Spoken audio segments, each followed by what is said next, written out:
What's up? It's your boy CJ Goodfella back with the Boston Clinic, doing another video. Of course, today I'm back. I'm gonna usually do the fight predictions the week of the fight, but I'm gonna get ahead of this one because I know everybody gonna have their opinion next week or last minute, with a lot of why YouTubers like to do YTBC about this fight. But to get into it, man, it's a great fight. And I think I should be more excited for this fight. I don't know if it's my circumstances that I'm working a lot and I'm not just watching every YouTube video like I used to and soaking up the moment. It just seems like this fight is just flat. For it to be for the pound for pound number one, in my opinion, I think it should be more of an uprise. It should be promoted better. Or maybe I'm just not turning on the TV enough.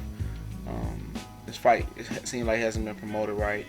I don't expect it to smash any records at the pay-per-view box office at all. But I'm not excited as I should be. Maybe the night before the fight or the night of the fight, even though I will be at work that Saturday, but I will watch it. I have an excellent app on my phone that allows me to watch it. But to get into it, man, we know what both of these guys bring to the table. Kovalev, people see him as a power puncher. And that's pretty much what the basic guy sees, but he's an excellent boxer, has a straight, stiff jab. He's a good boxer up and down. He's just not your stand-up, textbook, robotic European boxer, stand upright. He has good feet. His feet and his hands work good together and move good together. And he's been fighting over the States for some time now, so he's starting to build a little fan base. It's not as crazy as Golovkin's fan base is, but maybe after this fight, he can reach that plateau. In the past, he's been going at it with Arthur Beterbiev, another light heavyweight on the rise. That's another fight that could be on the horizon for him. But I'm pretty much surely him and John David Jackson are solely focused on Andre Ward at this point. Andre Ward is a guy who was a beast at 68.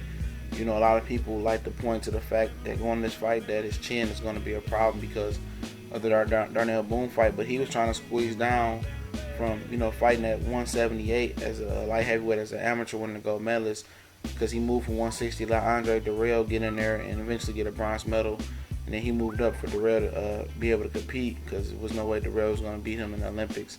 And then he tried to squeeze back down to 160, which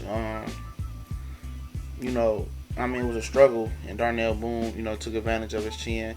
And actually, on the record, Darnell Boone, really, really, a lot of people felt, they took the video on YouTube, that Kovalev got beat by Darnell Boone. Darnell Boone knocked him down 2 times.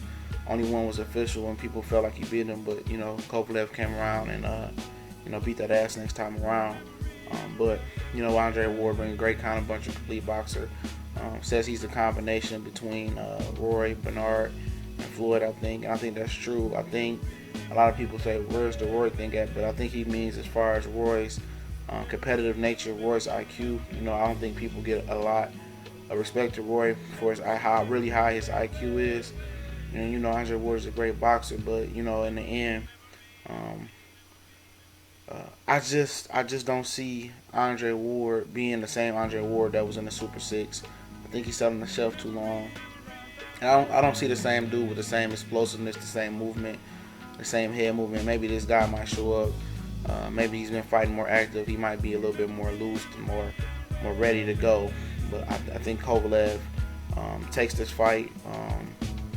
I think he drops Ward multiple times, at least 2 times. I just think, just sitting out the ring too long, I think Ward lost a large chunk of his prime. I agree with John David Jackson. I agree with Abel Sanchez. I think Kovalev's the more hungry fighter. I know he had a bad outing versus the last guy he fought. I'm not going to butcher his name because I'm famous for that. But I just give a slight edge to Kovalev to win by 3 or 4 rounds. I think it's a close fight other than the knockdowns. I wouldn't be surprised if Andre won at all. I'd be pulling for him. But I think Kovalev's the more active fighter, and I think we may see a rematch in the near future.